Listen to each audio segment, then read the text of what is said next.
Hungry Trilobyte podcast would like to start by acknowledging SoonerCon. SoonerCon is the longest running pop culture convention in Oklahoma and will be back next year for SoonerCon 33. Announced for June 20th through 22nd, SoonerCon will return to the Embassy Suites in Norman, Oklahoma for a fun week of cosplay, crafts, panels, and celebrity guests. Please visit SoonerCon.com to sign up. On tap today, we have the perfect dark girl. How are you doing this evening? Hi, I'm good. How are you? I am doing fantastic. I stumbled across your work a couple weeks ago and kind of kept an eye on it. You posted a few things that made me say, I really need to reach out to this person and see what they're all about because I was just so amused by what was going on here. So just to give you a basic version of what you do, and then I'll let you fill in the rest. You run a YouTube channel where you just go deep, deep, deep into the Perfect Dark series of video games. And for Yes. anybody who's like super, super young, Perfect Dark is not a long-standing legacy series. It has been a very few installments over a very long period of time. Yeah. Not, yeah. Yeah. There's 3 games in the series, and then there's 2 books and 8 comics, but the comics and the books are very little known. I mean, I did not know about them until I was well into the fandom.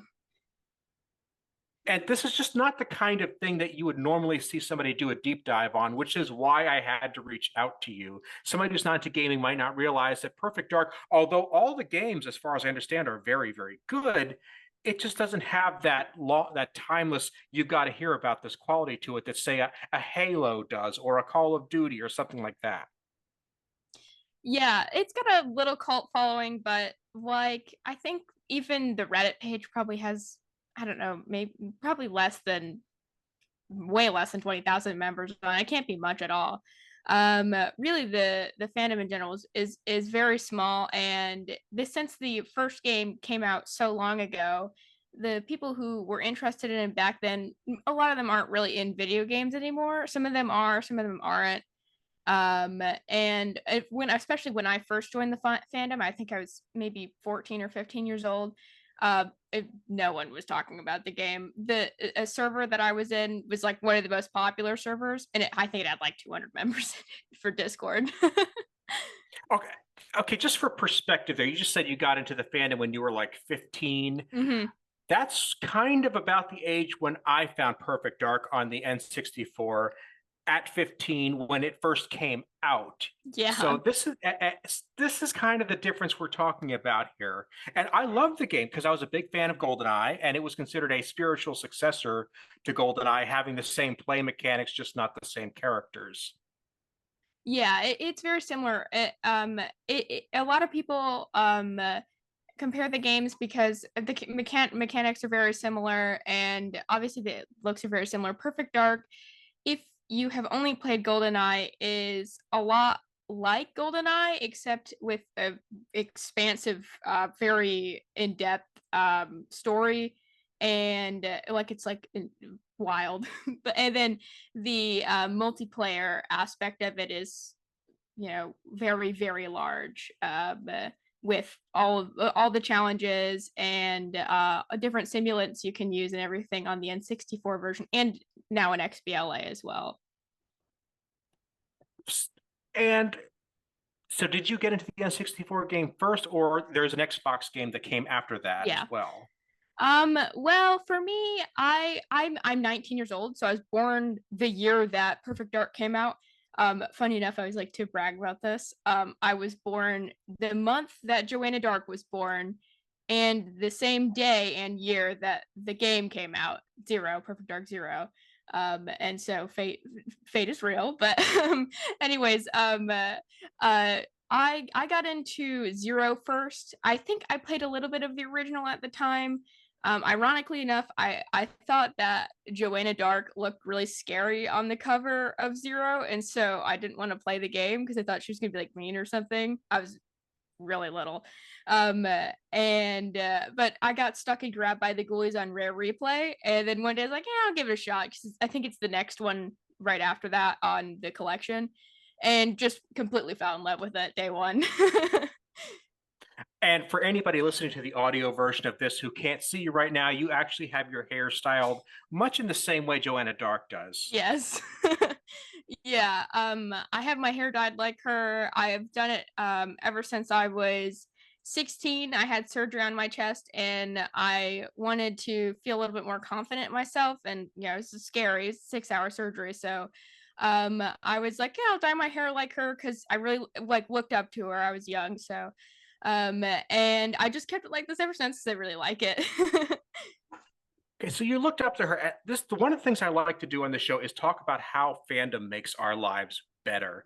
And if you actually found a role model in a video game character, I have to ask how that came about. Yeah, well, I don't know. I was always kind of a nerdy kid, kind of the outcast when I was younger. I was really into like drawing and art, and I used to watch anime a lot back in the day. And didn't have a whole lot of friends. I played a lot of video games. And the story of Joanna is she's kind of similar in the fact that she's sort of a nerd. She loves video games, and she's kind of an outcast. She moves around a lot. Doesn't really have like friends or anything, and her childhood was very like different. And so when I think the first time I ever played the game Perfect Dark Zero, the first time I ever played the game, I think I was around 12 years old. And I just really looked up to her because she's very despite being kind of different and facing so much hardship in the game with her father dying and I mean literally fighting a mega corporation. But she still manages to tough through all of it, through the skin on her teeth, just tooth and nail fighting through all of that, and I found that to be really inspiring. If you're not feeling like you're fighting against a mega corporation in 2024, I'm not sure you're paying attention. Oh yeah. And I've seen pictures of you with this giant box full of stacks of this game. Yeah. Which is amusing to me, and I'm not judging. I'm thinking this is funny, and I'm almost going to say clever. So you just collect different copies of this game because it's funny, and I really enjoy it. I don't know, it's just they're cheap. The okay, I was going to say they have to $2 be or cheap. $3. Yeah, $2-3 a pop, really not that big of a deal. And a lot of them come from people online sending me copies. So I think maybe 50 of them are from random people. So started out as 1 or 2 copies and just evolved into a stack of 108. Just so you know that I'm laughing with you. No, yeah, absolutely. Yeah, no. Because I have probably 7 different copies of the arcade Mario Brothers, and while I didn't exactly go out of my way to get them, I also kind of got amused with myself at how I was just acquiring them. We all have that. Granted, one thing. It's a more mainstream title, but I think the concept is the same. Oh yeah, there's a guy I know who's very popular on Reddit, and he's also a wrestler, ironically. Totally random, but he has over 2,000 copies of Sneak King for the Xbox 360. Another equally random Xbox 360 release. And I remember when I first started posting on Reddit, a lot of people would tag me, and so I talk to him sometimes. He's a very nice guy. Sneak King, if I remember correctly, was a Burger King promotional game, and all those games were just so massively overproduced that they just couldn't get rid. Like every used video game store in the mid 2000s was just like had stacks of them that they could not get rid of. Yeah, he told me about how sometimes there'd be people selling him pallets of the game for like $8 or $9. So that's how that started. Sorry, it always starts as just this little thing and then snowballs. And if I remember correctly, to go back to your original point, Perfect Dark for the N64 was produced in pretty large numbers toward the end of the system's life. So it was not hard to find that game sealed in box well after the system's lifespan. That's how I got my copy. Yeah. I actually only have one sealed copy of the 64 version because they can be pretty expensive nowadays. For Zero, if anyone doesn't know what it looks like, there's a copy, got a copy next to me. I mean, they are just everywhere on eBay. I think there's like 100,000 listings of the game right now, and all of them under $5. So very easy to come by. A lot of these were made because it was a launch title for the 360. So when you're doing a deep dive into, is niche the right word for Perfect Dark? Because it's known. Say it's a cult classic, but it's niche. Yeah. Mm-hmm. Do you find it extra fun to get into something that there's not really a lot of other people in that space trying to compete with this? Yeah, I think so. Part of it is like there's not a lot of information about this game that's archived compared to like bigger titles. And so it's nice to be able to connect to the developers of the game and people who are journalists from the era and find out firsthand information about all sorts of different things and really let people know everything that this game was about back in the day. Like for instance, the developers for Perfect Dark and Zero as well are so active on Twitter. Like Kevin Bayless is always posting his the concept art for Zero and the original as well on there. And it's nice to see people it's nice to see people who worked on the game and who were involved in the scene back then be so accessible and willing to share all that stuff, because I know sometimes it can be like NDAs and stuff like that, can't disclose, but it's been so long now that it's all out in the air. But yeah, so it's nice to discover. It's almost like a scavenger hunt, seeing all this stuff come out of the woodwork, and scavenger on Internet Archive, just dig through everything and find out things that it's like, wow, I've never seen this before. It's crazy every time.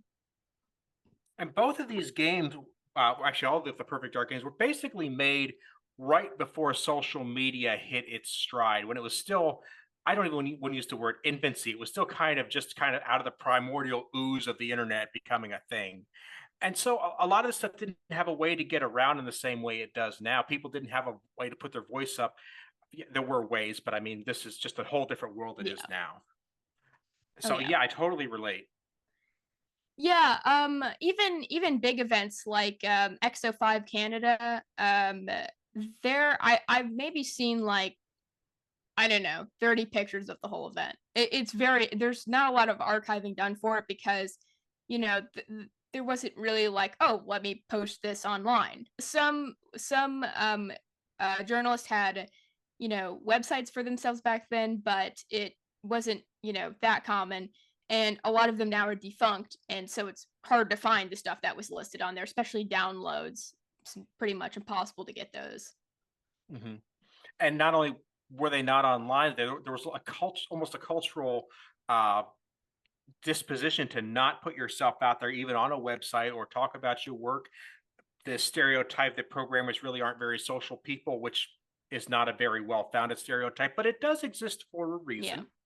I mean, it's just a lot of things we're working against that just aren't anymore. And I think you're taking advantage of that, and I'm glad you are. Yeah. Yeah, I mean, it's crazy the way that the internet today has allowed just random fools like me to become, people who, I mean, I have had my family members and cousins and stuff message me and say, hey Voss, I was just in this group and someone mentioned you offhandedly, and I'm like, this is crazy. It's wild, just the way that this stuff happens, and just social media is a powerful thing.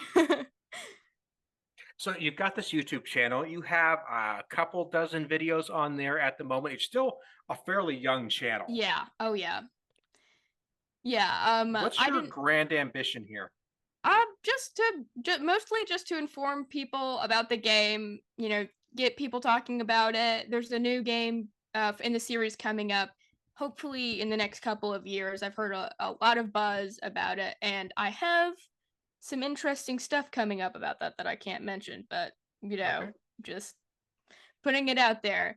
And there, I just want more people to really experience Perfect Dark for what it is, and on a more soft sentimental basis. I also want to show people that it's okay to be weird and be yourself, and if that means collecting 100 something copies of one game, then go for it, and just really embrace who you are to your core, and just if you want to make 100 videos on Perfect Dark or on whatever it may be, or just go for it.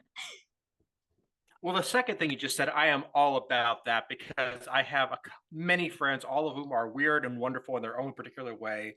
I love them all dearly, so I want to encourage everybody to follow that path in their like.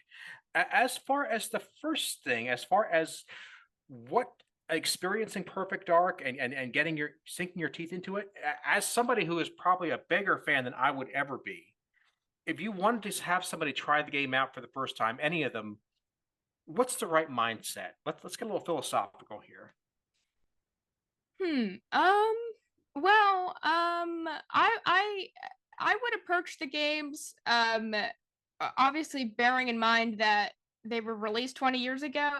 If I had to recommend a way that someone could get into the series, it would be to play the original Perfect Dark N64, either through the PC port, the fan PC port that was made recently, or the XBLA version, because it's the easiest way to play it right now. There's the Nintendo port, and there's a couple other ways to play it as well, but they're just not really fully fleshed out quite yet. And there's some technical errors. And as for the story and getting into, you know, the fandom and all that sort of stuff, I would say just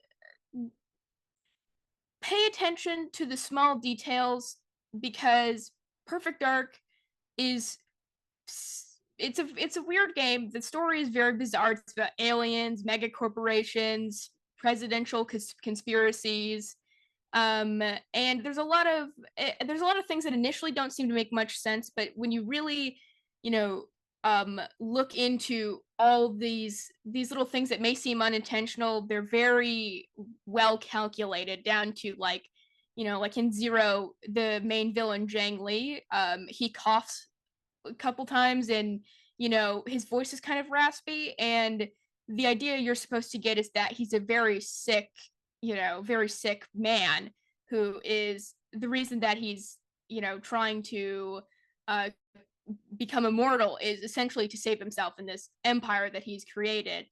And it's a very complicated story. I would be lying if I said that I understood it the first time I played the game, because I definitely didn't. Sorry. Okay, sorry, go ahead. As for the other installments in the game, the Game Boy Color game is perhaps the hardest game to get into, because the story is so out there, and it's also a Game Boy Color game, so unless you have the console, you would have to emulate it.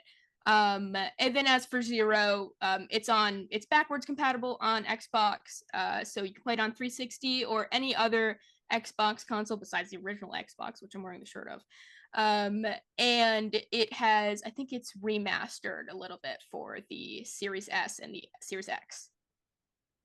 Sweet.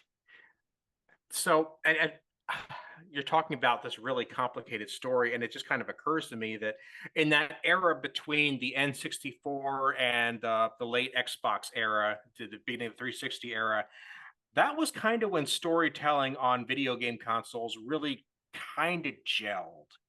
Mm-hmm. I mean, it was always an attempt to tell cinematic stories through games, but it didn't really work until that era. for many, many technical reasons. And it's just interesting that these are kind of really good examples of how we finally hit that bar after years and years of trying.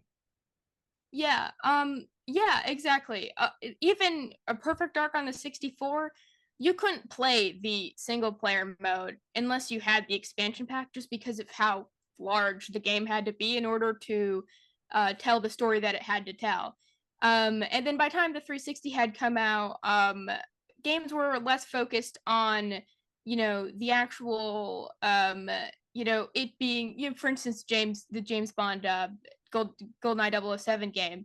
It's less focused on the story and more focused on the action. And when this 360 came around, there was more room to explore with, intricacies and characters and their emotions and voice acting and all these other stuff. Which is why Zero has such like they really just laid the plot in thick. For sure, for sure. And I admit that I'm far more experienced with the N64 game than the Xbox game. Although I do have both, I have played both. I gave the former way, way more of my time than the latter. Yeah, it's a classic. And you're good. Go ahead. A lot of people in the community and just in general have played the 64 game, but not Zero as much. It's not as much. A lot of people just haven't played it. I actually really want to get into the Game Boy game just because I've really been on a Game Boy kick these last few years, and the lower res simplified versions of bigger titles are something that I never cared about when I was younger, and now I'm like, give me that, give me it by the shovelful.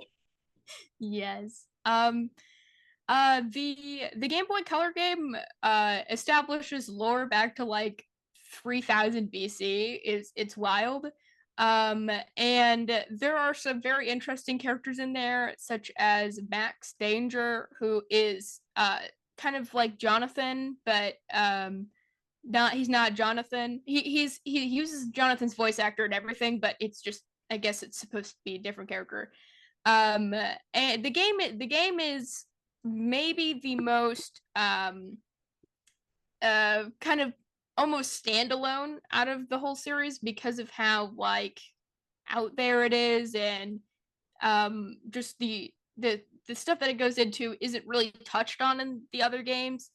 But it is still a really good game, and it's a very interesting Game Boy Color game, it being, kind of like a shooter almost. Yeah, the Game Boy Color didn't really have the tech to pull off full 3D shooters the way we think of them now. They had to make compromises, shall we say.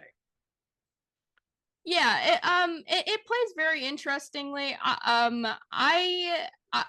This is maybe sacrilegious of me, but I actually have never personally played the game. I've just watched Graysol go through it, and I've read up a lot about it. And I know it's you'd think I would have played every single game in the series, but I haven't. I want to get a Game Boy Color before I play it, because I know that I just won't be able to get into it on emulation. I'm not good at emulating stuff, and it would not go well for me. I don't think I'd be able to set up the controls well. Have you heard of the Analog Pocket? I have not. Okay. Analog is a company that is releasing, I want to call them reproduction systems. That's a disingenuous way of saying it. They are FPGA recreations of the original hardware. And if you're getting a Game Boy, that is the one to get in this day and age. Okay. Good to know. Because you can actually get an old Game Boy Color and refurbish it and bring it back to new life. You'll spend the same amount of money and probably not get the best experience. So okay. I would recommend it. I'm looking to pick up one myself very soon. And I've seen it in action. Fantastic piece of equipment. Cool. Awesome. It's always nice to see little projects like that. It's just makes the experience of playing these older games so much easier and better, because sometimes the original hardware, especially it now being sometimes decades later, is not always the most reliable. While we're on the topic, they are also about to release a new N64 with HDMI and full scaling that is expected to be good, and it's not out now. But when that does come out, I think that would be the way to play the original if you want to go that route. That's cool. It really is. They are not a sponsor of this podcast. I am just a very happy customer. Just want to say that for the record. Awesome. I am available. Call me. Yeah, playing on the 64, it can be kind of complicated sometimes because if you're going to play on HD TV on flat screen, you need converters and everything. And most of the time when you plug them up, it just doesn't really look quite right because it's not meant for an HD TV. And so most people recommend you get a CRT, but now since retro gaming is trending a little bit more, and people on marketplace etc know that it's worth a little bit more money, they will just hike those prices right up. And so really, if for me, I got my CRT from a local game store, and those are just normally the best way to get old pieces of tech like that, is to go to a nice local game store who you can trust. This is an independent opinion thing, so I'm not claiming to speak for everybody, but I've been retro gaming for quite a while throughout the whole transition from CRTs to HD sets. And my personal view is that whether a CRT is better or not really depends a lot on the system and sometimes the game being played specifically. I think NES and Super Nintendo tend to look very, very good on modern LCD TVs. N64 and Sega Genesis make the transition in a far less graceful manner. That is one of those cases where you really do want that CRT, and I'm standing firm that the analog will probably fix that, but they have a tough road to hoe here. Yeah. The first time when I got my 64, actually I sold it to Graysoul. I have tiny tangent. My cat had kittens, and so I had to gather a little bit of extra money so I could manage that properly. But anyways, so back when I did have my 64, when I first got it, the only way that I could play it was on a projector on my wall, and you could not tell what was going on at all. It was impossible. That's a clever solution, I'll give you that. Yeah, my TV had broken. I had this janky setup where I had it stacked on DSi cases, and one day it just decided it had enough and fell backwards and cracked. And so I was like, I had this wonderful idea, I'll get a projector instead, and it was cool for movies and stuff, but playing video games not so much, especially the 64. Just really blows everything up, and everything is very bright and you can't see anything. It was a system that was designed at rather low resolution with rather complicated textures and a low polygon count. It was a weird conglomeration of compromises that worked great at the time. Down the road, not so much. Yeah. And I'm an N64 guy. I had it as a kid, so I'm not down on it, but it was very much a product of its era. Oh yeah, same here. I love the 64. I love the way that it looks. I love the controller. A lot of people don't like the controller. I think it is great. I love the way it feels in my hands. And it's just if people want to play it on a regular HD TV, then it's cool. If you can manage it and it looks good to you, then it's no problem. Me, I can't. I have bad vision. I can't do it. I won't be able to tell what's going on. That's totally fair. And like I said, I'm all about playing it the way you want to play it. And like I said, when it comes to LCD versus CRT, I accept that there are many, many very valid opinions on the matter. Just throwing out my 2 cents. Yeah. I'm glad to have yours in the mix. So again, you're taking your channel forward. You just want to make videos on Perfect Dark from here into eternity, and I'm totally behind you on that. Where can people follow your adventures on the web and keep track of what you're doing? I'm on YouTube, as you said. I'm on Twitter. Sometimes I post on Reddit, not as much. I'll just post on there every now and then when I have something super important to say. Pretty much any platform. Don't use Instagram. I have Discord.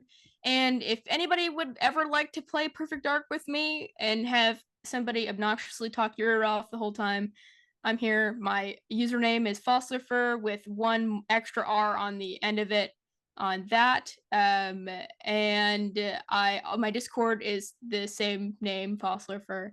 And I'm always available to talk to everybody. I try to be as reachable as I possibly can and answer as many questions as I possibly can. That sounds awesome, and I would like to take you up on that sometime if I can get the gear together. Hell yeah. Thank you so much for being here. I'll be glad to have you back anytime. Awesome.